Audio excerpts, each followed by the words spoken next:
By 2050, the global population is estimated to grow to approximately 10 billion people.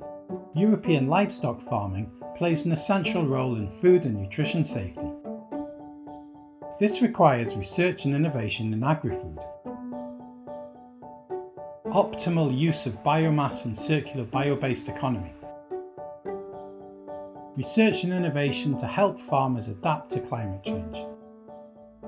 This cluster includes 6 research projects: GenTORE, FeederGene, SAPHIR, Image, SmartCow and GplusE. They aim to bring innovation to food safety and sustainable agriculture.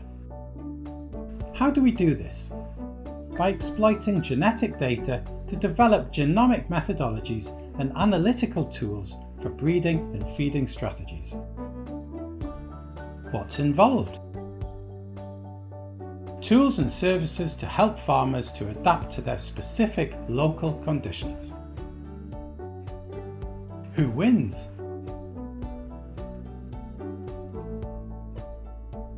You, us, and the planet.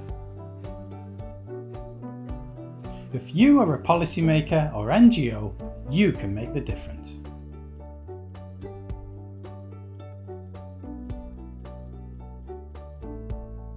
Act now. Participate in the ATF and Horizon 2020 Project Stakeholders Workshop on the 6th of November 2019 in Brussels.